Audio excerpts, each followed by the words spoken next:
Bueno, creo que podemos comenzar. Muchas gracias por estar aquí a pesar del día feriado que nos tenemos esta mañana. Seguimos entonces hoy con la cuarta clase sobre Sartre. Vuelvo a lanzar la invitación para las personas que quieran eventualmente presentar algo, ¿ya? Como yo solo hablo una hora, tenemos media hora para discutir, presentar temas, etc. Así que anímense, no es tan difícil. Es un poco difícil, pero no es tan difícil. Entonces, les recuerdo que la última vez habíamos intentado pensar la etiología del Sábado. Y se acuerdan que para poder pensar esa etiología, es decir, esa ciencia de las causas, habíamos tenido que distinguir las causas del sentido. Y les había dicho que una de las posibles distinciones para pensar la historia de la filosofía es distinguir entre los pensadores de las causas o los pensadores del sentido. Los pensadores que buscan encontrar causas o aquellos, al contrario, que piensan buscar sentido.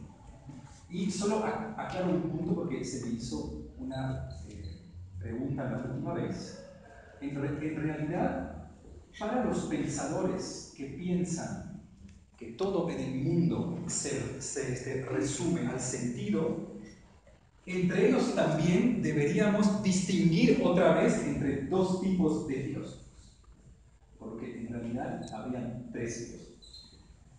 Quien busca causa, quien busca sentido en cierto sentido y quien busca sentido en un tercer sentido. Entre los filósofos que piensan que lo más importante es el sentido, existen aquellos que piensan que el sentido se busca y aquellos que piensan que el sentido se crea. ¿Quiénes estarían del lado de los filósofos que piensan que el sentido de la vida se tiene que buscar?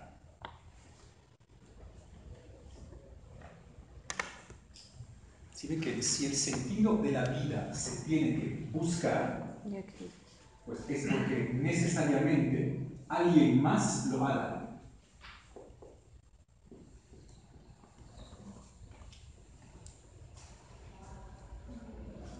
Y alguien más, pues suele ser en muchas ocasiones filósofos, por ejemplo, religiosos. Si ustedes son católicos, piensan que toda su vida es una especie de búsqueda del sentido que le ha dado Dios a vuestra vida.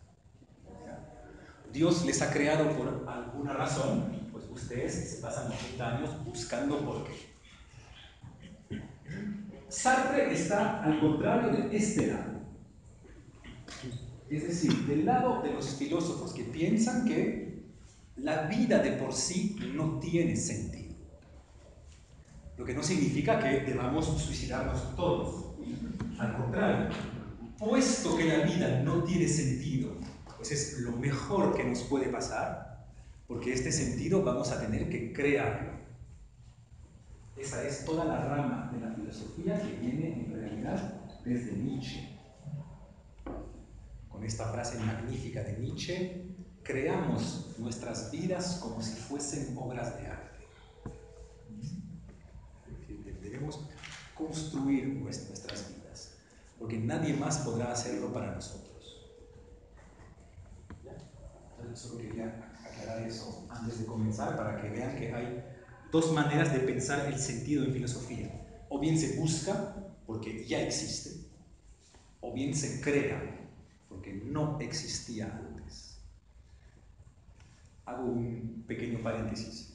Es el mismo tipo de problemática que afecta también, eso ya salimos de Sartre, es el mismo tipo de problemática que afecta el concepto de verdad. ¿La verdad se busca o la verdad se crea? Pregunta muy difícil. Se busca. Antes de que exista el teorema de Pitágoras, ¿el teorema era válido o no? No. ¿Era verdadero antes de que pueda enunciarlo Pitágoras? Sí, sí, no. Si ven que ya entre ustedes no están de acuerdo, ¿ya? Pues es buena señal porque desde hace 2500 años nadie está de acuerdo. Hay filósofos que van a decir, claro, la definición de la verdad es que es eterna. Pues por lo tanto, claro que las cosas son verdaderas antes de que podamos pensarlas. Pero hay otros filósofos, al contrario, van a decir, no, incluso las verdades se tienen que crear. Por lo tanto, no era verdadero que AC al cuadrado era igual a AB al cuadrado, no, que BC AC al cuadrado más BC al cuadrado. Eso no era verdad antes de que Pitágoras escriba eso. Pues es exactamente lo que afecta es el sentido. Se busca o se crea. Eso es una decisión fundamental que ustedes deben tomar en vuestras vidas. ¿Voy a buscar el camino de mi vida o no hay camino? Voy a crear el camino de mi vida. No tengo respuestas. Solo les digo que para mí la respuesta yace en la poesía de Antonio Machado. Buscarán. Bueno, entonces, ¿conocen ese poema de Antonio Machado? Caminante no hay camino, se hace camino al andar. Sí, que es una poesía sumamente de creación de sentido. Los caminos no se siguen, los caminos se crean. Bueno, entonces habíamos un poquito distinguido los filósofos de la causalidad y los filósofos del sentido, y habíamos intentado hacer la flecha de la causalidad en Sartre, y habíamos intentado mostrar que en realidad mi libertad proyecta algo sobre el futuro que va a iluminar el pasado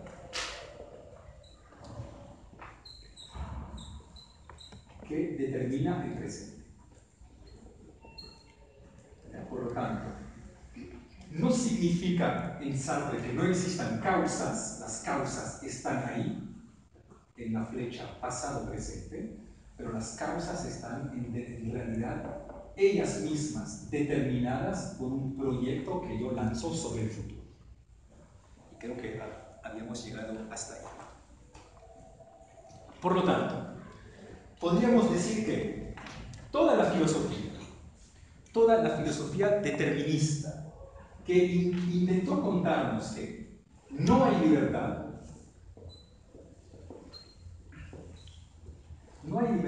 porque hay adversidad en el mundo.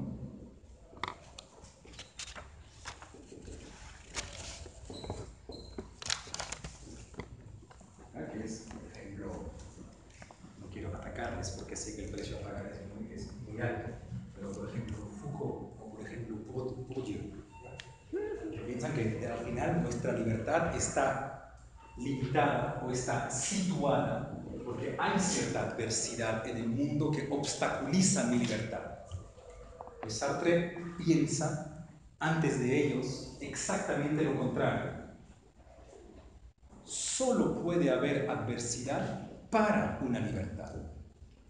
Por lo tanto, el hecho que yo encuentre adversidad en el mundo no limita mi libertad, sino que es la mejor manifestación de mi libertad.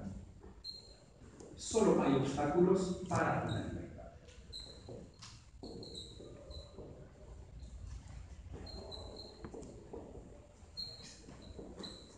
Me interesaría saber, ¿alguien asumiría eso hoy o que al final el hecho que yo encuentre obstáculos en el mundo es la mejor demostración que estoy proyectando libertad sobre él? No es una idea completamente loca. Ahora, claro, decir eso hoy en día es extremadamente duro, porque hoy nos encanta la determinación.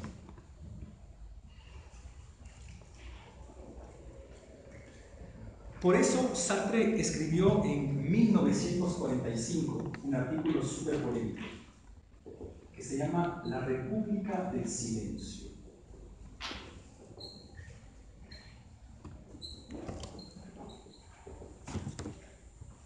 artículo súper polémico que comienza con la frase siguiente: nunca hemos estado más libres que bajo ocupación nazi.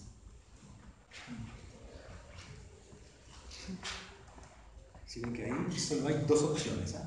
O Sartre es nazi, o debemos intentar pensar qué puede significar eso, que nunca hemos estado tan libres que bajo la ocupación de los nazis. Y Sartre explica, pues porque obviamente cada decisión que tomábamos en aquel entonces implicaba totalmente nuestro ser y sentíamos plenamente nuestra libertad. Si ven que si yo les digo hoy en día, ¿cómo van a regresar a casa? ¿En bus o en taxi? A lo mejor no sienten fenomenológicamente el peso de la libertad. Pero si yo les digo, para salvar familiares vuestros, ¿ustedes hubieran denunciado a judíos o no? Ahí obviamente se siente de inmediato el peso existencial de la libertad. Pero eso no iría en línea con la existencia de las decencias, de que ese soy yo realmente el que hago en las condiciones más extremas. O sea, la decisión que tomo en las condiciones más extremas es que soy yo en esencia. Ya, no necesariamente, porque precisamente Sartre intenta tomar este ejemplo para ampliarlo a absolutamente todo. Para decir, tal como nos recuerda el ejemplo nazi, que es el ejemplo extremo, que es el ejemplo límite, toda decisión nuestra implica todo nuestro ser. Por lo tanto, toda nuestra libertad.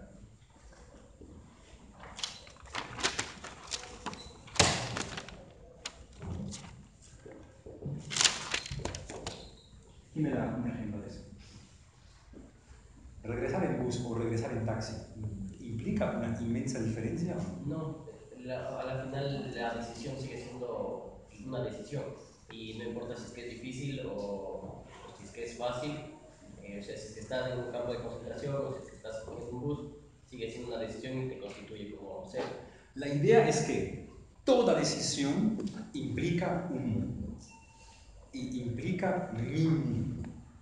Y no hay menos mundo mío en la distinción entre judíos o no que tomar un bus o un taxi. Simplemente lo sentimos menos.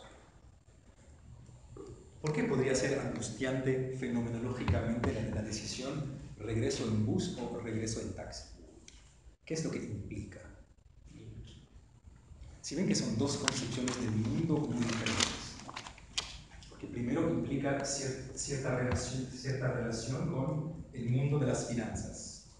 Implica cierta relación con el mundo de la seguridad.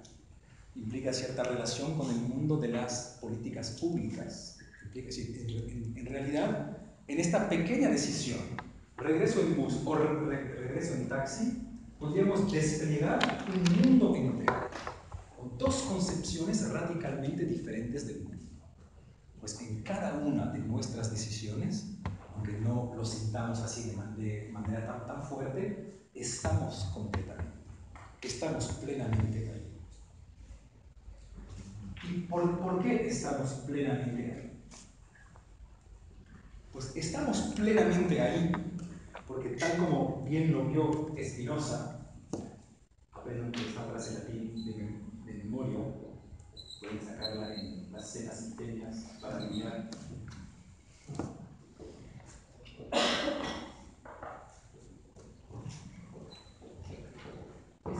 Esta es la angustia de la decisión.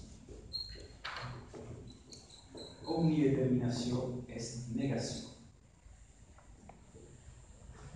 Toda determinación es una negación. Escoger es negar. Escoger siempre es negar. Por eso es difícil escoger. Porque determinarse positivamente es fácil. Pero lo que duele en el hecho de escoger es todo lo que niego. Por ejemplo, ustedes hoy vinieron a esta clase. Chévere, para mí chévere. Pero por lo tanto, asumieron no ir al teatro, no ir al restaurante, no ir a comer con amigos vuestros, no ocuparse de eventuales niños, esposos, esposas, no estar leyendo un libro, no viajar a lo mejor este fin de semana, etcétera, etcétera, etcétera. La mínima decisión que ustedes tomen, o por una cosa positiva a favor de la cual ustedes se determinen, necesariamente va a implicar una infinitud de negaciones. Tal como todos saben, es el problema fundamental del matrimonio. La angustia del matrimonio no es escoger a la persona, es abandonar a las otras. Eso es fácil. Duro es eso. Eso es. Bueno. Entonces, habíamos avanzado, creo, hasta aquí la última vez. Habíamos avanzado, creo, hasta aquí con esta idea según la cual el sentido en Sartre sustituye o es más importante que las causas. Y es más importante porque es cronológicamente anterior.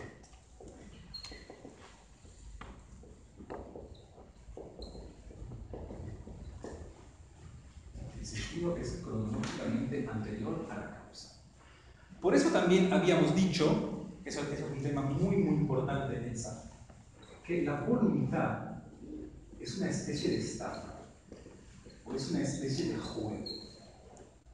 Bueno, que habíamos visto que cuando la voluntad llega, o cuando la voluntad decide, en realidad ya he decidido. La voluntad siempre llega tarde.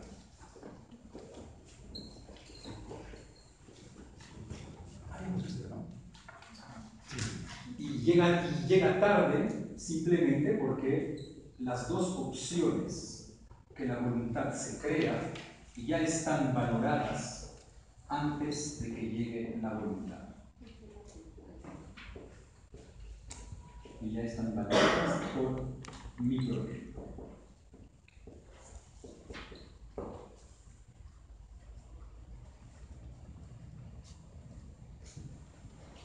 Por lo tanto, ya con eso vamos a la clase de hoy. Por lo tanto, lo importante en Sartre es que Sartre no niega que vivamos en un mundo.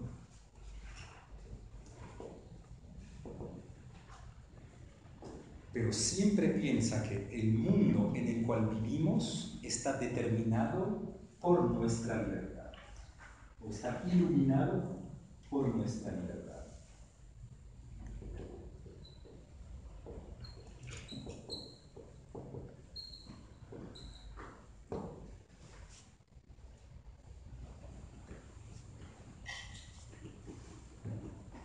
Les doy un ejemplo muy simple. Imaginemos que yo esta noche escuche voces en mi cabeza que me dicen: Stefan, declárate presidente legítimo del Ecuador. Imaginemos, puede pasar. Pregunta: ¿esta voz que escucho en mi cabeza es Dios que me habla? ¿Es el espíritu de mi abuelo que me habla? ¿Es mi inconsciente que me habla? ¿O son puras alucinaciones mías? ¿Quién decide esto? Yo. ¿Y cómo decido esto? Pues dependiendo si al día siguiente voy a contarle eso a un psiquiatra, o a un cura, o a un chamán, o a la CIA. Pero al final, yo con mi acción voy a decidir esta voz, ¿quién fue?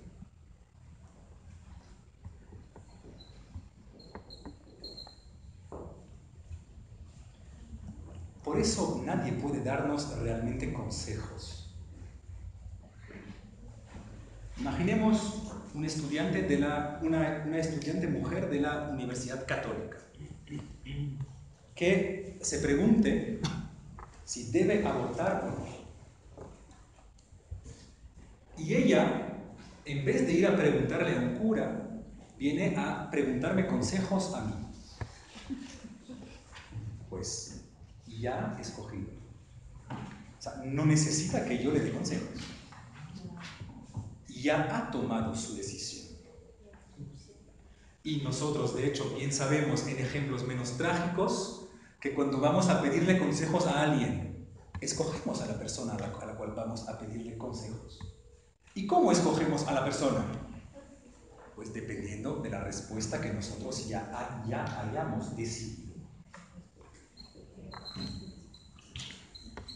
Por eso, incluso en el caso de los consejos, en realidad, cuando voy a pedirle consejos a alguien, yo ya he decidido la respuesta que él me va a hacer. Y por eso voy a escoger a tal persona en vez de otra.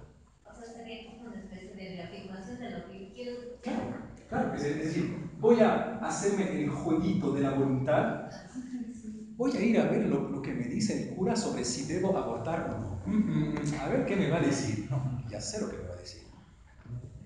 O sea, no hay en realidad casi ningún misterio. Pero no espera, porque igual puedes pedir un consejo a alguien porque estás indecisa. Entonces, no necesariamente tienes que tener la respuesta en ese momento. O sea, preguntas a alguien para que me dé su punto de vista, no porque ya tenga yo la respuesta. Para Sartre se puede obviamente cuestionar, pero para Sartre, el simple hecho que tú vayas a pedirle consejo a tal persona y no a tal otra, es que ya has decidido. Ya eligió un camino. Ya has elegido. Al final ya has elegido. O sea, hay un proceso de construcción social de la voluntad. Hay un proceso sobre todo de ilusión de la voluntad. Porque la voluntad obviamente escoge, pero escoge entre posiciones ya determinadas o posiciones que yo ya decidí valorar. Por eso nunca se puede hacer un Excel. Perdón.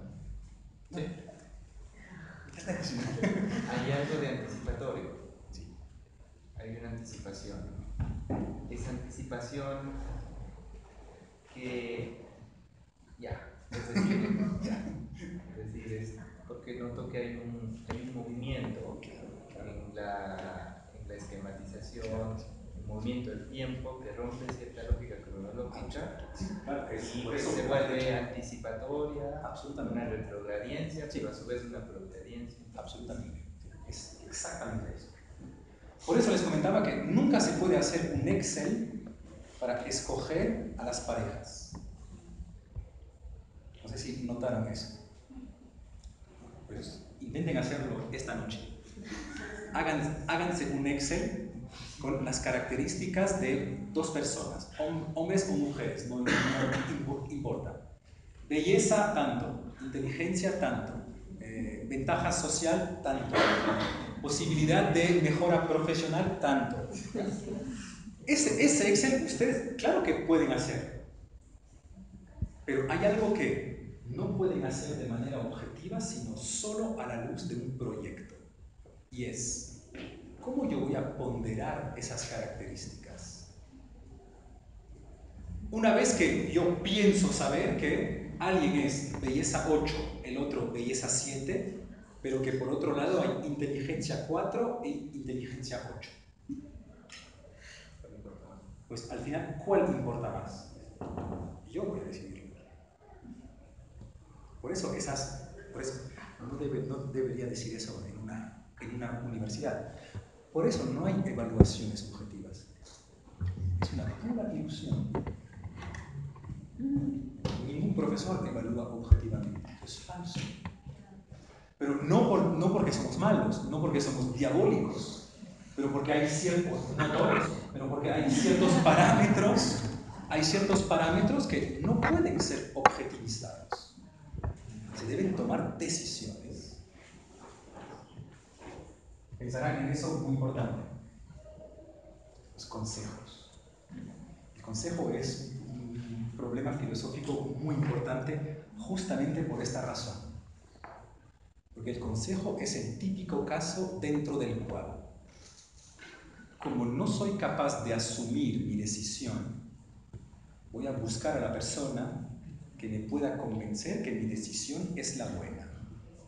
Así la responsabilidad será de él o de ella.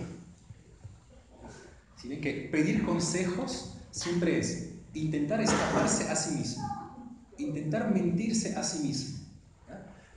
Intentar decir, en vez de decir, pero claro, yo tomo esta decisión y punto. No, necesito que alguien me la confirme desde el exterior.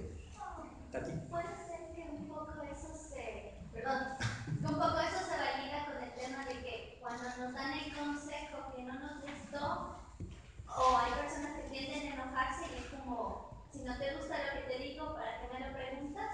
O empieza este tema de visitas de consejos, hasta que alguien me diga lo que quiere escuchar. Claro.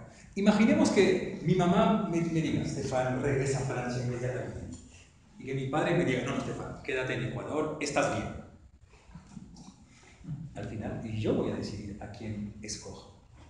Y obviamente voy a valorar más a quién. Pues a la persona que cumple o a la persona que me confirma mi proyecto, que me confirma mi deseo. Por eso no hay consejos posibles. Los proyectos no siempre son las mejores decisiones. No. Para Sartre veremos que el proyecto no se trata de bien o de mal. Esa es otra problemática. Porque pasa también,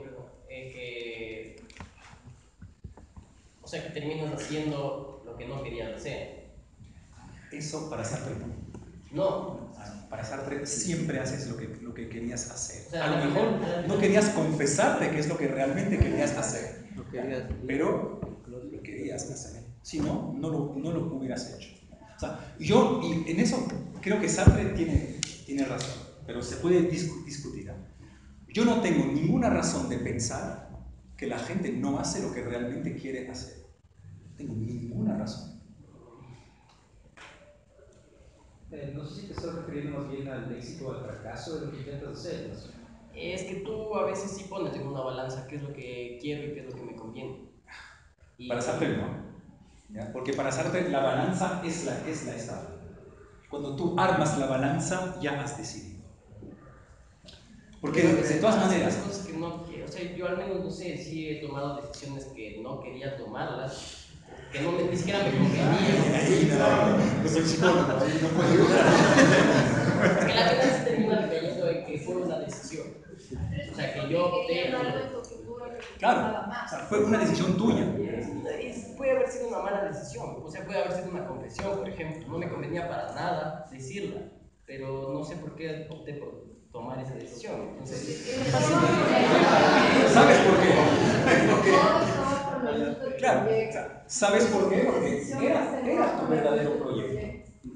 ¿Ya? Porque si ven que eso otra vez sería, pero es una pregunta interesante, sería otra vez pensar que hay una esencia de la identidad mía detrás de mis sí, acciones. acá algo así podría ser la explicación, pero en realidad hay veces que, no sé, yo sí iba a tomar una decisión y en la papeleta, por ejemplo. Ahí salen los traumas de cada uno. Por último, cierra los ojos y tachas cualquiera. Pero o sea, es interesante porque precisamente es la ruptura de la fenomenología en la cual hemos hablado en el primer momento. ¿Ya? Por ejemplo, cuando alguien se va a decir, me gustaría escribir un artículo genial, pero no tengo tiempo para hacerlo. Pero no es que no quieres escribirlo. Tal vez porque no eres tan genial como piensas. Yo también. Es decir, alguien que dice, me encantaría hacer eso, pero no lo hago. Tal vez es que no quieras. Hagamos una relación con el tema jurídico, porque me conviene profesional. En el ejercicio del derecho puede haber la siguiente cuestión. Una corte, un juez que, sabiendo, de acuerdo a los elementos que tenga en el juicio, que una persona es inocente. Sin embargo, el abogado defensor omite alguna cuestión formal que le pide la ley. Lo justo habría sido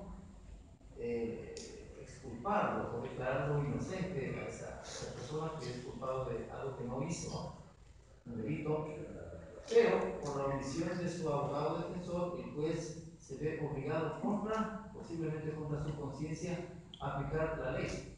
No es dictado de su conciencia, no es dictado de la justicia. ¿Cómo explicamos esto? Ahí Sartre diría, ahí es facilísimo. Este juez es un payaso. El juez, no, la ley no te obliga a nada, la ley aconseja. El juez puede decir, renuncio hoy mismo. Yo no voy a firmar este papel, renuncio, porque mis valores están por encima de todo. Ningún juez hace eso, García. Pero el juez podría hacer. Pero, o sea, el juez podría perfectamente decir, renuncio inmediatamente. El juez acepta y decide someterse a una decisión que a él le parece ilegítima. Pero la ley no te obliga a nada. La ley te dice, si haces eso, pasará eso. Pero si tú estás dispuesto a asumir la consecuencia, viola la ley, no hay ningún problema. Y un ejemplo. Interesante tratar esto en un artículo que yo posiblemente escriba en el futuro. No sé si lo que he añadido problemas con alguna cosita de no. Porque hay siempre ese conflicto y aquí en el Ecuador se han dado cuestiones de alto nivel político inclusive donde han tenido, bueno, se han expulsado presidentes de la Corte Suprema de aquí del Ecuador, se han expulsado sus decisiones en fallas del abogado a sabiendas de que la persona es inocente. Hago, solo ya que vas a hacer un artículo, entonces hago un paréntesis, 2 minutos sobre este tema. ¿Ya? Es el tema en filosofía de la oposición entre consentir y obedecer. Se suele pensar que esos dos conceptos se oponen. Que de cierta manera, consentir es cuando yo decido aceptar algo. En cambio, cuando obedezco es porque hay cierta ley que me viene del exterior a la cual yo me someto. ¿Ya? Tal como si consentir fuese someterse a una ley interna mía de la voluntad, y obedecer fuese someterse a una ley externa. Pero tal como lo mostró brillantemente Derrida, obedecer siempre es consentir obedecer. Nadie puede obligarles a obedecer. En cierto momento yo decido obedecer. Ese es el punto. Ese es el punto. Ajá, el momento, porque a mí no me... Aún tengo ahí como una duda en que antes de que yo tome la decisión, no puede ser una decisión ya tomada. Es una intención de decisión, pero el momento en el que yo tomo una de las dos decisiones es que me constituyo. Es una decisión ya tomada porque, mira, el caso del juez del cual hablaba el compañero. ¿Cómo? Perdón. Lenin. Es el caso típico en el cual el juez ya había decidido que su trabajo, o que mantener su trabajo valía más que mantener sus valores. Y eso ya lo había decidido antes. Si no, inmediatamente la opción renunciar le hubiera aparecido con mucho más valor que la opción firmar este papel que me parece injusto. Por lo tanto, ya había decidido someterse o obedecer antes de entrar al tribunal. ¿No es una actuación inconsciente de pronto de que... No hay inconsciente. Eso vemos en 2 sesiones, ¿ya? No me lancen sobre el inconsciente. Una pregunta. Con lo que expusiste, ¿crees que Sartre está a favor del destino? ¿Concuerdan con la idea del destino, capaz? Eso, ya. Eso Sartre lo explico. Solo explico eso y de ahí avanzamos, si no, no vamos a avanzar. Sartre piensa paradójicamente que hay lo que él llama un destino a posteriori.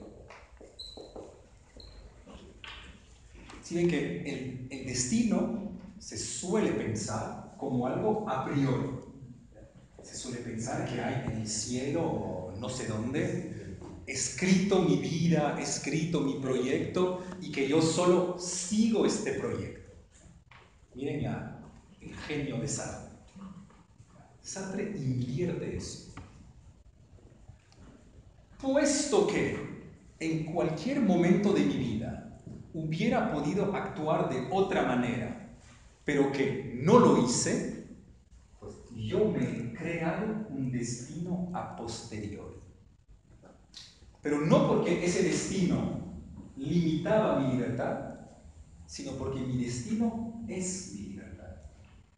Hay una especie de destino que llega al fin de su vida. Por ejemplo, si yo muero ahora mismo en esta clase, ustedes podrán decirse, puesto que Estefan nunca renunció a su posición de profesor, él quiso construirse un destino de profesor. Porque hubiera podido cambiarlo, pero nunca lo hizo. Pero frente a eso que tú estás diciendo, que tu destino tú eres lo que individualmente uno puede decidir. Pero hay cosas donde uno ya encuentra una sociedad donde hay determinadas reglas, juegos y todo eso, y tú individualmente cómo puedes decidir. Pues sal de las reglas. No necesariamente, o sea. Entonces escoges no salir, ningún problema. Pero solo asume que escoges no salir. Pero hay cosas. No, la muerte. Siempre tienes. Siempre tienes la opción. La muerte. Si no te gusta, mátate. Yo sí me parece que hay que diferenciar en donde tú tienes esa autonomía versus lo otro. Porque es que llegó tarde al comentario de lo nazi. Nunca se ha sido más libre. Porque justamente lo interesante de Sartre consiste en decir, porque esta es la visión de cierta manera más clásica de la filosofía, que sería la visión estoica de la filosofía. Hay cosas que dependen de nosotros, hay otras cosas que no dependen de nosotros. Ahora, obviamente es que en esta filosofía nadie es capaz de decir cuáles son cuáles. Nadie es capaz de decir claramente la frontera. Por lo tanto, tal vez existan únicamente dos opciones reales. O todo depende de nosotros, o nada depende de nosotros.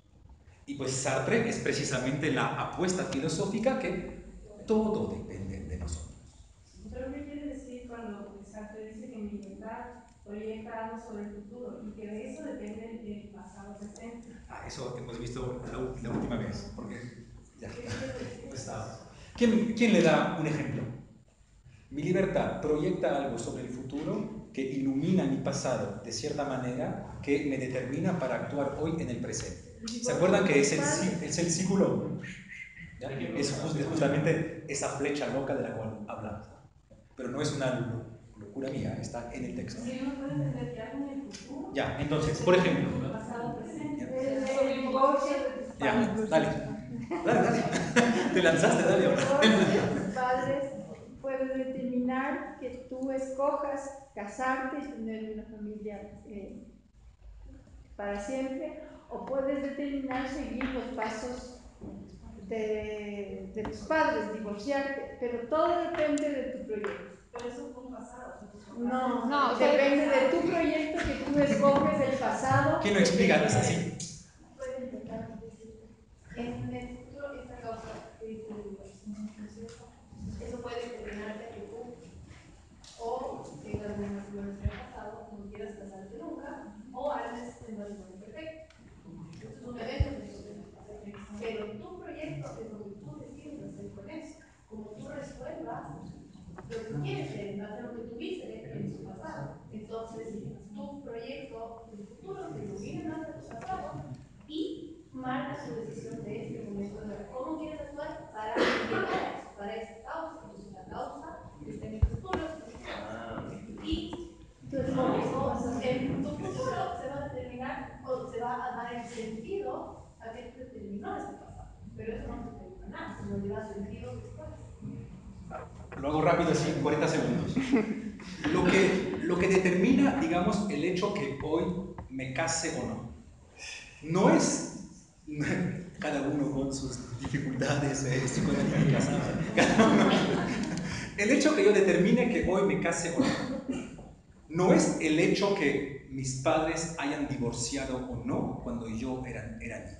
O sea, no es una flecha, pasó algo en el pasado, impacta hoy el presente. Porque el hecho que mis padres hayan divorciado me puede determinar o bien a nunca casarme, porque me digo, no, es imposible, nunca podré hacerlo, mejor repito la patología de mis padres, etc. O al contrario, en decirme, voy a mostrarles a mis padres que era posible y que si me hubieran amado realmente se hubieran mantenido juntos y ya. Pero lo que sí me determina hoy no es el evento como tal, es el sentido que yo le doy a este evento. Y el sentido que yo le doy a este evento, ¿de qué depende? Para Sartre, pues depende de que yo quiera justificarme el hecho de casarme o que yo quiera autojustificarme el hecho de no casarme. Voy a proyectar ciertos sentidos sobre el pasado para que actúe sobre el presente. Si es que el pasado, o sea, si es que lo que queremos hacer ese momento ilumina todas nuestras acciones pasadas y nuestra percepción con respecto a ellas, en función de lo que queremos hacer a futuro, ¿de dónde viene ese, o sea, qué determina que yo me quiera casar o no? O sea, ¿de dónde viene esa voluntad? No lo determina absolutamente pero, nada. ¿por qué lo explica? Porque es precisamente lo que se llama la libertad. Y la libertad, por definición, no se determina y por definición no se explica. Es lo que Sartre llama una facticidad. Facticidad, para decir, es un hecho. Es una especie de hecho. Pero no se puede explicar por definición. Explicar o darle razones a la libertad, pues es negarla en tanto que libertad, porque estoy explicándola causalmente. Una última pregunta. ¿Y cómo se vuelve en este caso el proyecto en relación al otro? ¿Cuál es el papel del otro? Eso, próxima sesión. No me quiero meter porque el otro es... El otro y la ética es lo más difícil en Sartre. Ahí sí hay problemas reales. Solo avanzo algo más, pero no me escaparé, ¿eh? Te prometo que contestaré a eso. Y ya te puedo lanzar alguna pista de ello. ¿Existen otros en el mundo? ¿O yo decido a quién le voy a dar la categoría de otro? Eso sí, no, es interesante. Eso, próxima sesión. No me lancen eso. Porque tal vez no sea obvio que existan otros. El otro uno. Entonces tal vez sea desde mi proyecto que yo construyo la alteridad del otro. De hecho, ¿el animal es el otro o no? ¿Hay sujetos animales o no? Para ciertas personas sí. Para otras no. Incluso hay tribus en Ecuador que ven alteridades en los ríos y los árboles. La geología sagrada. Entonces tal vez el otro sea una pura construcción mía, lo que políticamente implica cosas bastante graves, ¿ya? Pero no veremos. Puede dejar de existir. Entonces, solo quiero avanzar una cosita más. Como Sartre sabía que iban a tener ustedes esas dudas acerca de la libertad y que les iba a ser muy difícil creer en la libertad absoluta, dedicó un capítulo entero del Ser y la Nada a responder a 5 objeciones. Porque obviamente Sartre no está completamente loco, sabe que nacemos en una cultura, en un lenguaje, en una familia, en un sistema jurídico, etcétera, etcétera, y que podríamos creer que esas cosas nos determinan. Entonces Sartre toma 5 ejemplos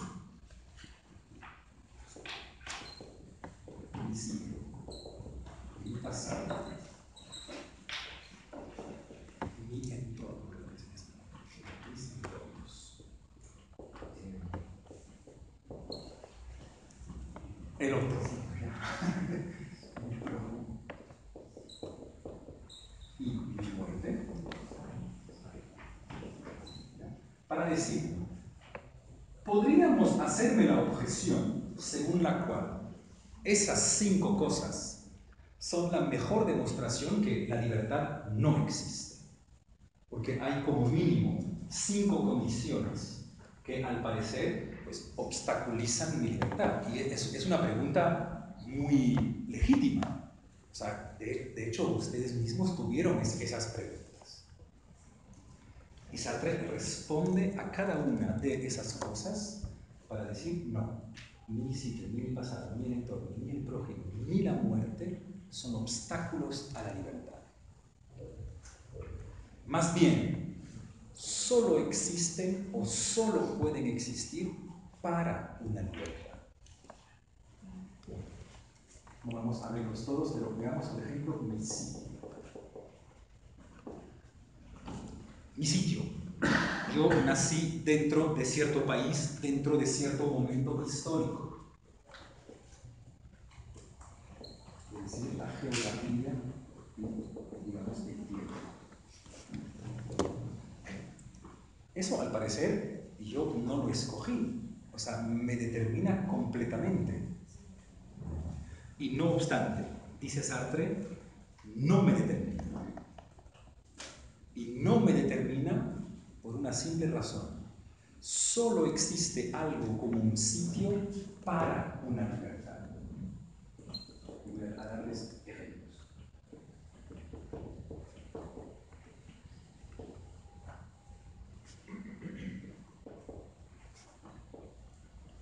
Es decir, que muy lejos de que mi sitio pueda limitar mi libertad es condición de existencia de algo como un sitio. Entonces tomemos los 2 ejemplos, que son los que toma Sartre, el espacio y el tiempo. Entonces, o sea, si es lo que dice todo eso, la guerra estaría plenamente justificada porque expresa la libertad. ¿Cómo? La guerra estaría justificada.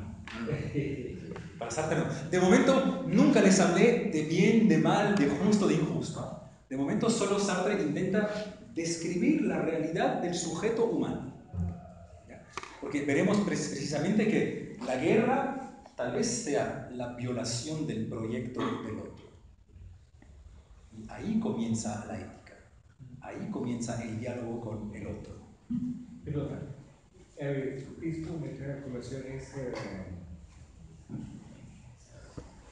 hay una frase que dice, la libertad de uno termina donde empieza la de otro. No sé cómo relacionar con este pensamiento. No, eso es un pensamiento demasiado kantiano y por lo tanto demasiado cristiano para que Sartre acepte eso. ¿Ya? Porque Sartre diría, por ejemplo, a mí mi libertad no se para donde comienza la libertad del nazi. No. Eso a lo mejor lo piensa Kant, pero no. Yo no respeto el proyecto nazi. Veremos por qué razones, ¿ah? Pero no es obvio que nuestra libertad se deba parar donde comienza la libertad del otro. No es obvio. No nos lancemos en eso. Entonces, explica Sartre. ¿Aceptaría que el espacio y el tiempo limiten mi libertad si es que el espacio y el tiempo fuesen categorías objetivas? Pero no son categorías objetivas.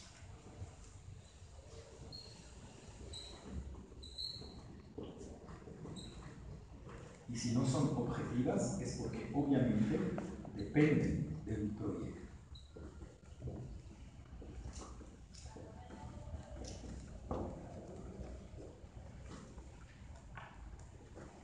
Les doy un ejemplo muy simple, pero por favor que no contesten a mí, para conservar mi propio narcisismo.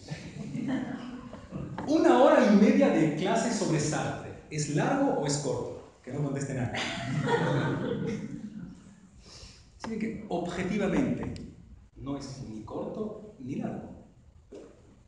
Para una persona que tiene que salir urgentemente es súper largo. Para una persona que no tiene nada más que hacer en su vida, es súper corto.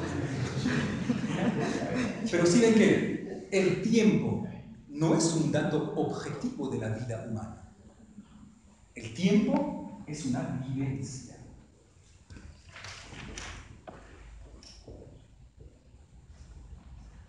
tiempo objetivo. El tiempo es el tiempo de la conciencia.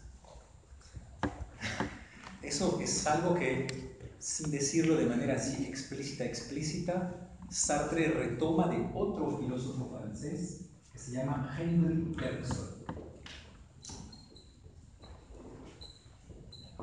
Bergson distingue el tiempo y la duración.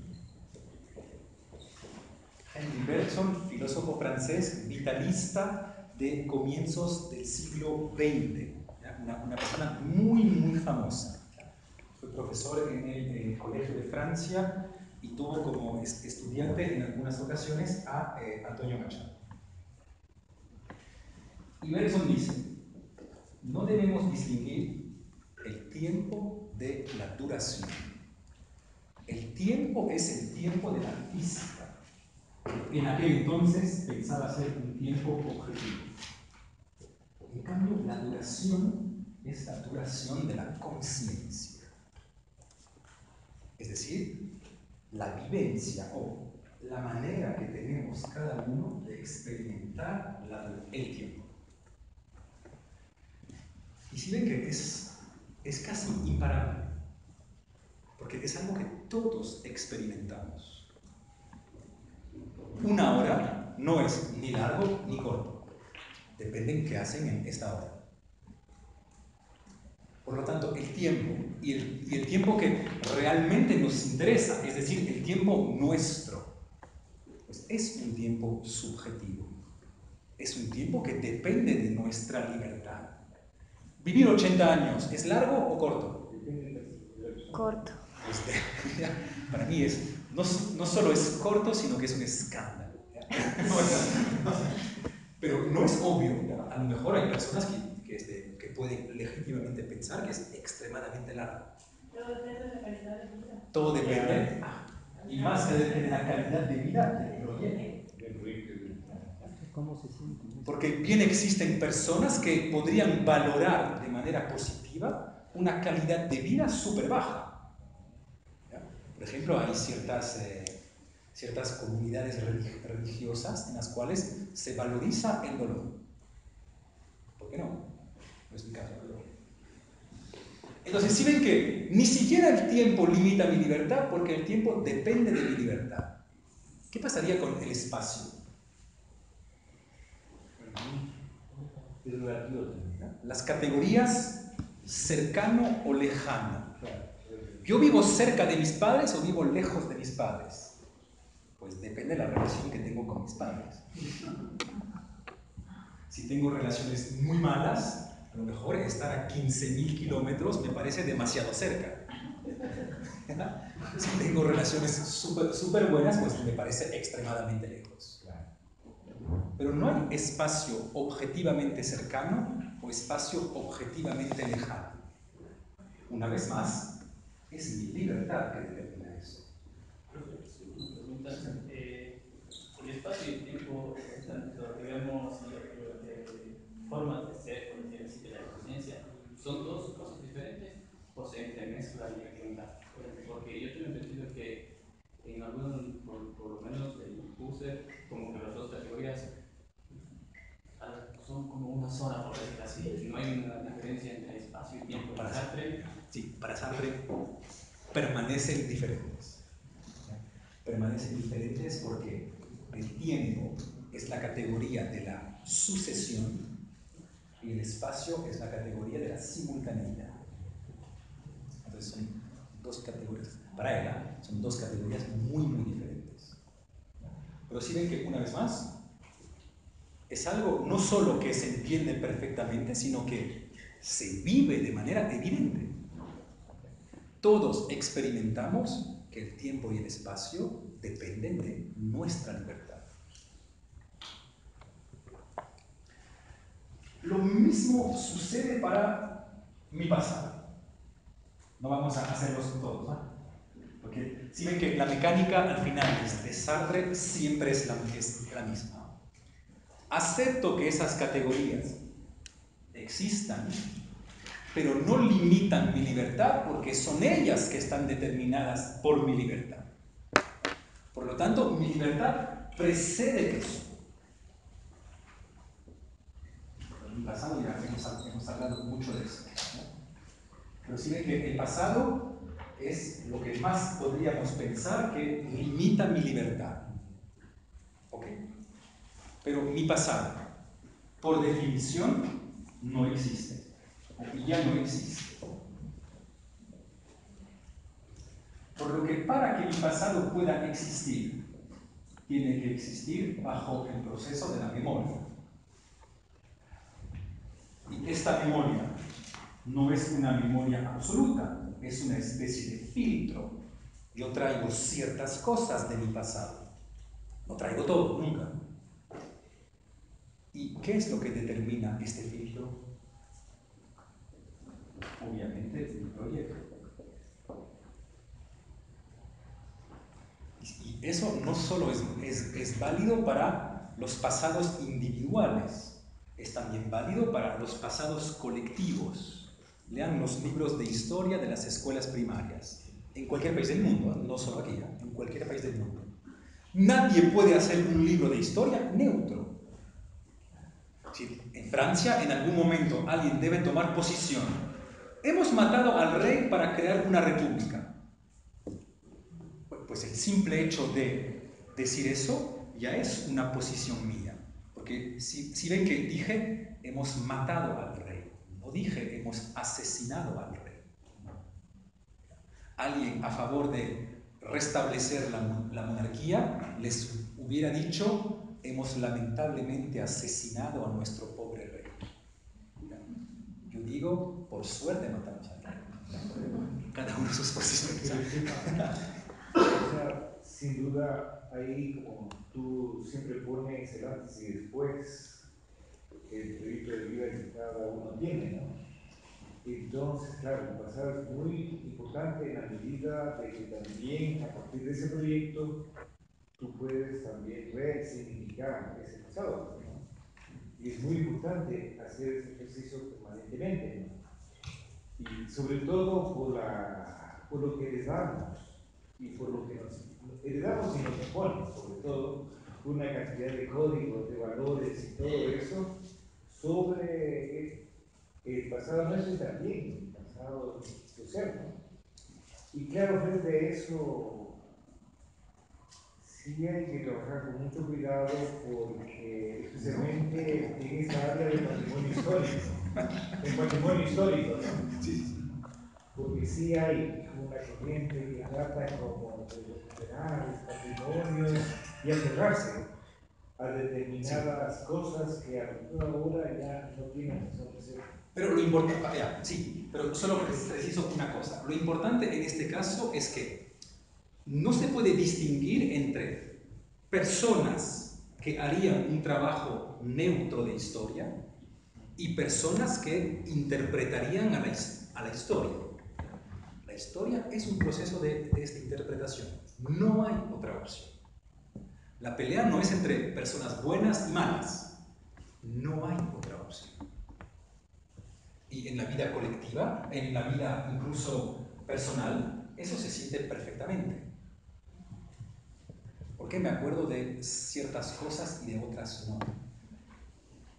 Ahí solo hay dos opciones. O son freudianos y piensan que hay razones en mi pasado que explican por qué se da ese filtro. O son sartreanos y piensan que ese filtro es una proyección del futuro. No hay mil opciones. Estaba reflexionando acerca de ese escrito porque la confusión que tengo es respecto a la reutilización del pasado. Entonces, o sea, en referencia a que la dimensión temporal considera distintos modos, se hace alusión por lo menos a dos, a lo que yo tendría como pasado de Sartre, porque a lo que hace referencia como pasado es referencia al recuerdo. Porque desde un punto de vista el pasado es lo que fue, algo que ya sucedió tomando en cuenta una línea temporal lineal, digamos. Ahora el pasado concebido desde el recuerdo escrito en un área del cerebro ya no se liga totalmente a un suceso. El recuerdo estaría configurado como una forma o imagen siempre presente. Entonces esa imagen siempre presente se podría reutilizar y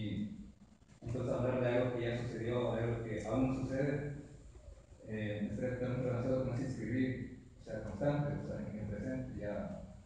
Así, claro, sí. O sea, sí, la dificultad es que, tal como todo lo que existe, el pasado solo puede existir al presente. Por definición. ¿Cuál es el presente del pasado para que pueda existir? Es que exista dentro de cierto proceso de memoria que lo trae al presente. Y este proceso de memoria implica selección. Pero una vez más, eso insisto porque eso es súper importante. No porque la gente es mala, no, implica proceso de selección por definición. Y este proceso de selección, pues para Sartre, se hace siempre a la luz del proyecto. Por eso, ahí voy a decirles una frase derridiana magnífica, porque Derrida obviamente comentó eso. Por eso, siempre son los herederos que escriben el testamento. No es quien muere que decide lo que va a transmitir. Son los que permanecen, que deciden recibir ciertas cosas y otras cosas no. Por lo tanto, es el heredero que escribe el testamento.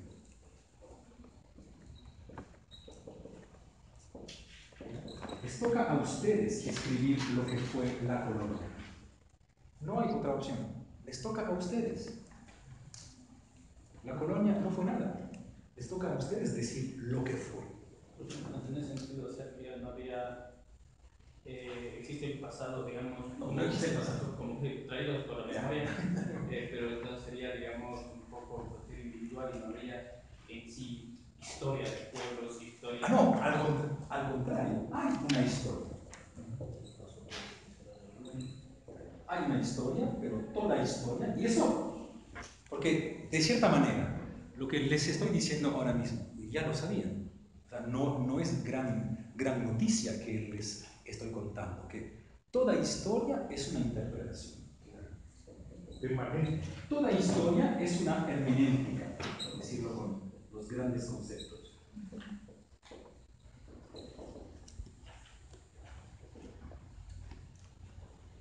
¿Ya? Y el simple hecho de utilizar cierto lenguaje ya es una hermenéutica.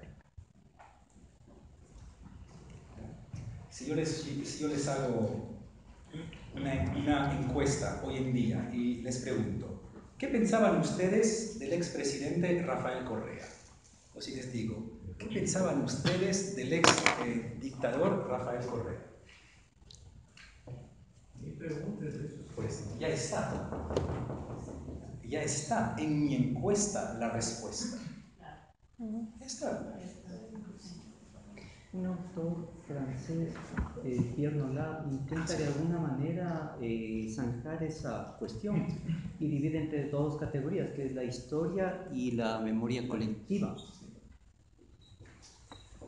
¿Cómo le abordamos eso desde Sartre? Para Sartre se puede cuestionar, pero para Sartre no hay diferencia entre historia y memoria. Hoy se está intentando, o hay ciertos autores que están intentando distinguir esas dos cosas. ¿Cuál es la dificultad? Es que quien quiere distinguir historia y memoria debe necesariamente pensar que hay ciertas cosas objetivas en la historia. Sí, pero ¿quién decide eso? Esa es la dificultad.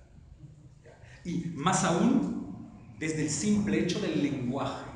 Si ven que si yo les digo, los aliados ganaron la Segunda Guerra Mundial, o si les digo, Hitler perdió la Segunda Guerra Mundial, no les estoy diciendo la misma cosa.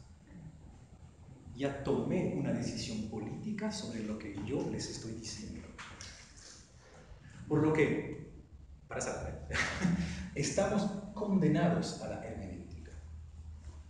Mientras la historia, la antropología, la arqueología, la filosofía pase por cierto lenguaje, pues todo lenguaje implica necesariamente decisiones lingüísticas. Y no hay decisión lingüística neutra. Toda decisión lingüística tiene un peso. Una pregunta, cuando Sartre va descartando cada uno de esos 5 objeciones a partir de que para que existan tiene que existir a una libertad, ¿esa libertad equivaldría a la conciencia? O sea, el ser sujeto equivale a la libertad. Hay 3 conceptos equivalentes en Sartre: libertad, proyecto, conciencia. De cierta manera son las 3 casi idénticas. Entonces, yo me quedé con una duda en cuanto a la historia. Sí, digamos, historia y memoria. Digamos, puede haber una memoria, entonces, digamos, objetivamente no hay una historia, ¿no es cierto? Pero cada quien trae el pasado a la luz por medio de un proyecto, entonces, digamos, hace una especie de memoria. Vivimos siempre en nuestra memoria individual o en nuestra individualidad, o de algún modo en Sartre hay una, no sé si decir, conciencia colectiva, o nos comunicamos, o vivimos siempre entre interpretaciones de interpretaciones y de interpretaciones. Eso veremos porque es el tema del encuentro con el otro. Eso es la próxima sesión. Porque, es decir, esto porque si queremos hacer una ciencia por lo menos positiva, tiene que haber una comunicabilidad, en todo caso, porque si cada uno está en su conciencia, digamos, ¿cómo es posible una ciencia general, por decirlo así? Pero gracias a hoy en día casi nadie piensa que la historia es una ciencia positiva. O sea, casi nadie defendería eso. Por el simple hecho de decir, si yo digo, voy a crear una universidad que se llama Flaxo para encargarles el departamento de historia que redacte la historia del Ecuador. Sí, pero si se lo encargo a la Flaxo o a la San Francisco, ya decidí qué va a ser la historia. Profe. Y no hay otra opción, o sea, no es que sea malo, o sea, no hay. Por eso decía, o sea, nos comunicamos alguna vez, porque yo no decía de la ciencia de la historia, sino decía también la física, la matemática, supuestamente son ciencias naturales y más objetivas, entonces decía, entonces en este caso, existe ciencia, aunque no haya comunicabilidad, por decir así, aunque no haya y lo que parece ilógico para decir, no, es que tiene que haber universalidad y no sé qué cosa. Yo digo, puede haber, digamos, ciencia, incluso sin que haya comunicabilidad y que alguien esté en su conciencia individual. Puede existir ciencia, pero a una condición. A la condición de que lo que tu ciencia va a llamar la verdad física, la verdad de la historia, la verdad de lo que tú quieras, de que esa verdad no sea la objetividad, sino que esa verdad sea la intersubjetividad.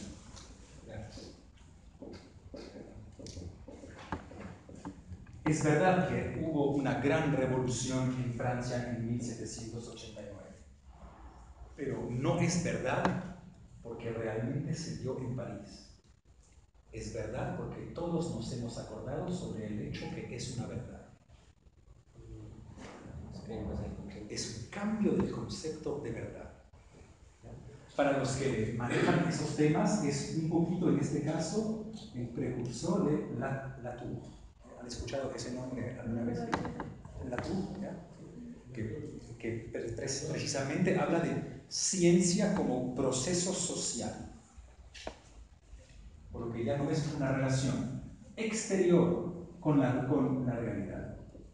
Porque la realidad no sabemos qué es, sino que es una relación interna, una especie de acuerdo entre nosotros. Es un cambio del concepto de verdad. Se cuestiona. O sea, se puede decir que hay ciertas leyes naturales que no dependen de, bueno, acordemos esto o pongamos de acuerdo sobre lo que es verdad o tipo de cosas así. Aunque también se puede defender decir de que sí es haber acordado. De hecho, lo que ustedes llaman aquí hoy en día saberes ancestrales contra la ciencia occidental. Es eso. Hay personas, por ejemplo, que piensan que existen matemáticas quichuas, que no tienen nada que ver con las matemáticas árabes que maneja el dicho Occidente. Claro, porque Occidente maneja matemáticas árabes. No importa.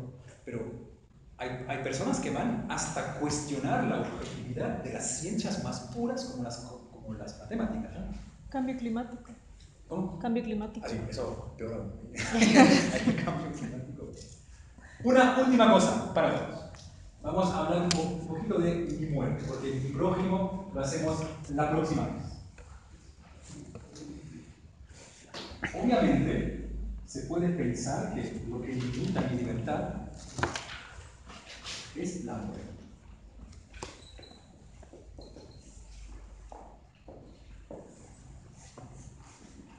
La muerte no es un problema como los otros en filosofía. Tal vez sea el problema más importante de la filosofía. Porque la filosofía nace como una respuesta a la problemática de la muerte en la Odisea de Homero. La primera vez que aparece la filosofía es cuando una diosa le dice a este Ulises, una diosa que se llama Calipso, le dice: quédate sobre mi isla y yo te regalo la inmortalidad. ¿Ya? Y Ulises dice: no, prefiero seguir por mi camino y asumir morir, porque una vida de mortal bien llevada es superior a una inmortalidad aburrida. Y ahí nace la filosofía. La muerte, no hay 1000 maneras de contestar al problema de la muerte. La primera opción es la opción religiosa, que consiste en decir, como siempre, el problema no es un problema porque el problema es la solución. Si ustedes van a verle a un cura y que le dice: temo morir, el cura le va a decir: no debes temer morir, porque cuando mueres comienza la verdadera vida. Si ven que es una especie de inversión del problema. Ustedes pensaban ver un problema, pero no veían que en realidad estaban viendo a la solución. Entonces, invertimos el problema. Hay una segunda opción que va a ser hoy cada vez más, la opción transhumanista. La muerte es un problema, pues vamos a tratarla como un problema y vamos a resolver el problema. Y no es tan complicado. Hay que hacer algunos órganos artificiales y saber mantenerles en contacto los unos con los otros de manera razonable. Esto va a avanzar, bueno, no va a avanzar, avanzó muy rápidamente. Esto es un sueño que se lleva como mínimo en el siglo XVII, pero hoy ha cambiado mucho porque hay 5 personas que han dicho: nosotros ponemos $20 billones sobre la mesa para hacer avanzar eso. Y ahí, obviamente todo cambia. Ahí ya no es Descartes solo en su escritorio, no, ahí o sea, la historia cambia. Pero si ven que eso es un cambio radical de concepción, de visión de la muerte. Porque para ellos la muerte es una especie de problema. Por lo tanto, se debe resolver técnicamente. Incluso hay un autor famoso que habla de muerte como injusticia. Dice: pero es injusto que tengamos que morir. Y es una injusticia que nos hace ¿quién? Pues que nos hace la naturaleza. Ustedes no se dan cuenta, porque me imagino que muchos son ecológicos. La naturaleza nos ama porque es nuestra madre y hay que protegerle. Pero la naturaleza nos quiere destrozar. Hay que destrozarla a ella antes de que ella nos mate. Sabía que iba a... No, bromeo, bájalo. Hay que destrozarla. Posición sobre la reencarnación también. La reencarnación es de cierta manera esta misma. Pero no en todas las religiones también tienen. Si quieres, podemos ir. Pero si ven que es la misma estructura filosófica, ¿sí? Donde ustedes ven un problema, no hay realmente problema, porque después de la muerte comienza otra vida. En cambio, ahí es exactamente el contrario. Es asumir, es un problema, es una injusticia, por lo que debemos resolver el problema.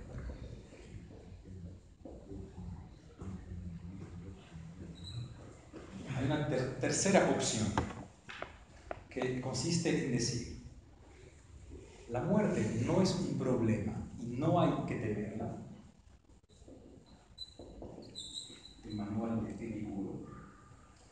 Porque de todas maneras, nunca me voy a encontrar con la muerte. Mientras yo estoy, ella no está. El día que ella estará, yo ya no estaré. Por lo tanto, no nos encontramos.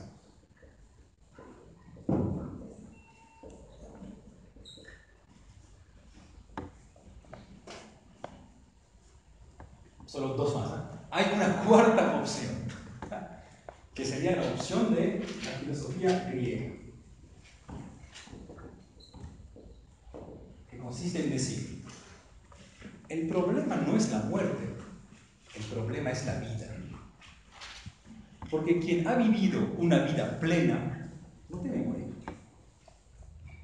Las personas que temen morir son aquellas personas que se dicen: no pude cumplir todos mis sueños, no le dije suficientemente a la gente que le amaba, no leí suficientemente Sartre. Pero la gente que ya cumplió esas cosas muere en paz. Porque el problema no es cómo debemos morir, el verdadero problema es cómo debemos vivir. ¿Qué significa la vida? Eso es la letra griega, fi, para hacer filosofía.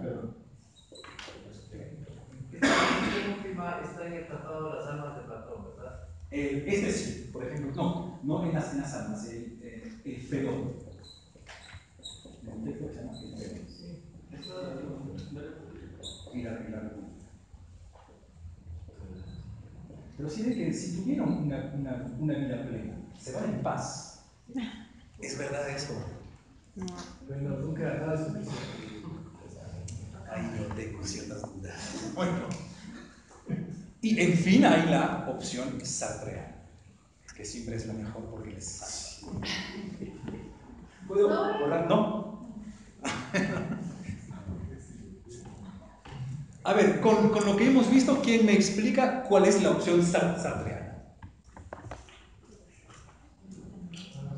La muerte es mi proyecto, es mi libertad que condiciona mi vida, porque yo he elegido cómo vivir y por tanto voy a elegir cómo muero. O sea, si usted ahorita muere como profesor, pues evidentemente La muerte es la cristalización de tu proyecto de vida, la cristalización de tu ser. Uno, tal como todas las cosas que hemos visto, no tiene sentido hablar objetivamente de la muerte. De hecho, sé que hay aquí médicos. ¿A qué se le llama hoy en día morir? ¿Es el paro cardiopulmonar o es el paro cerebral? ¿O es ambos? ¿O es ninguno de ellos es otra cosa?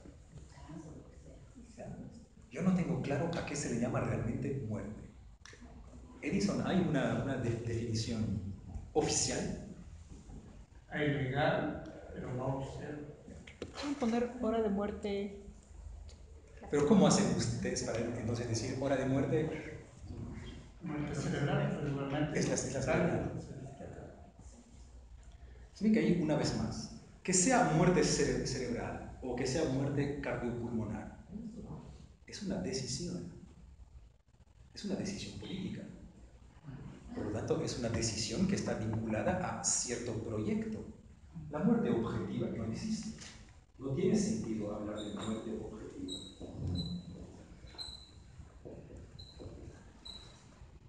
Pero es una opción entre dos opciones muy parecidas. O sea, si es respiratoria o cerebral. No son parecidas, ¿sabes? Es extremadamente diferente decir que la muerte es el corazón o que es el cerebro. Pero da lo mismo. Ah, no, porque... O sea, no necesariamente. o sea, no importa cómo se le el nombre. El hecho es lo mismo. ¿Por qué no da lo mismo? Porque si ven que son nada más, nada menos que dos concepciones de la persona, o dos concepciones del ser humano. Yo digo, ¿desconectarías a tu mamá o a tu hijo si se le paró, o sea, el corazón o fue el cerebro? ¿Cuál es tu...? O si se cortó la mano. No importa, pero desconecta, muere. Por eso, pero si el que te dice, o sea, todavía le sigue latiendo el corazón. No importa, o sea, aunque tenga actividad cerebral y le lata el corazón, o al Pero hay revés, gente que va a decir, trata que le muere, late el muere. corazón. No, sí, es que la cuestión no es si es que va a morir o no va a morir, es para ti ya está muerto cuando se paró su cerebro o se paró su corazón. Esa es la decisión. Entonces la pregunta no sería, ¿tiene o no tiene conciencia? O sea, ya no tiene, ya, o sea... Pero sí ven que cual sea la definición que ustedes acepten de la muerte, ¿ya? Yo soy aún más duro que ustedes, porque yo pienso que existen personas vivas y muertas. Esa es mi concepción, ¿no? Por eso, y de hecho, creo que por eso en la filosofía contemporánea la figura del zombie tiene tanto peso. En Zizek, en Stanley Cavell, etcétera, etcétera. Tal vez no baste estar biológicamente vivo para vivir. Tal vez se necesite muchísimo más. No importa. Cual sea su concepción de la muerte, de todas maneras van a tener que decidir cierta definición o cierta concepción de la persona. Por eso tomo el problema al revés. No sé si alguna vez les hablé de eso. Por eso el problema del aborto no se puede solucionar. No hay ningún interés en hablar. Les dejo con eso para que lo tengan en la cabeza porque sé que me van a odiar. Y se acuerdan que les dije que la filosofía comienza con el odio. Entonces, en Francia el aborto es legal hasta las 12 semanas. En Holanda hasta las 14. En Ecuador hasta la concepción. ¿Quién tiene razón? ¿O qué es lo que se juega detrás de eso? Lo que se juega detrás no es el problema de la vida, porque cualquier célula vive. Mi semen solo vive. ¿Ya? Y no obstante, nadie diría que cualquier eyaculación mía es un crimen. No basta eliminar vidas para ser un asesino. El problema es el problema de la persona. Porque cometer un crimen es atentar contra la vida de una persona. Ahora, la persona comienza a las 0 semanas, es decir, a la concepción, a las 14 semanas, a las 12 semanas. Tengo una amiga budista que me dice, Stefan, tú no entiendes nada. La persona existe antes de la relación sexual. Porque basta que 2 personas tengan el mismo deseo de hacer un bebé para que comience el proceso de selección del alma para la reencarnación. Por lo tanto, ya existe la persona semanas antes de la relación sexual. ¿Quién tiene razón? Pero también esto de la muerte, pues la muerte física, también una muerte intelectual, porque también veo que hay personas, que paralizan su cerebro, su corazón, pero el resto de órganos están en buen estado y esos diferentes órganos también a veces son donados a personas que necesitan y funcionan en otros cuerpos, ¿no? ¿Pero han muertos o no? Sí, ya me quedé confundido. Si ven que al final, detrás de la muerte, tal como detrás del aborto, el problema es que son decisiones. Por lo tanto, libertades y proyectos. La concepción budista, según la cual el bebé o la persona existe antes de que hayamos tenido relaciones sexuales, no me parece más estúpida que la concepción francesa. Pero esa es la muerte del otro, y la muerte de uno, o sea, que la vida se le acaba a uno. La muerte de uno es exactamente igual. Tu muerte solo existe bajo la modalidad de la vivencia. Tu muerte no es nada objetivamente, depende cómo tú vivas el hecho de morir. Eso es lo que es la muerte para ti, cómo tú interpretas el hecho que eres mortal. Para algunas personas como yo es un desastre, para mis estudiantes seminaristas es una bendición. ¿Quién tiene razón? Pues tenemos proyectos de... Pero se relativiza mucho en cambio de... O sea, es la posición 1. Se relativiza la vivencia. Eso sí, claro. No, no es un problema uno. O sea, es la explicación que le des. Es un problema. Religiosa o no. Como era de la religión de la vuelves a vivir. Y dejaste de existir y fuiste lo que hiciste. Como siempre, es un problema de Te hermética. vuelves un objeto de la... Porque la muerte de por sí, La memoria. el hecho que yo sea mortal no me determina absolutamente nada. Es más bien, según lo que yo quiera hacer de mi vida, que me va a llevar a interpretar de cierta manera mi mortalidad para justificarme ciertas acciones. No le quita la angustia de la muerte. Sí, ahora Muchísimas gracias. La próxima vez vemos qué pasa con el otro. Eso es lo más difícil. Muchísimas gracias por haber estado aquí.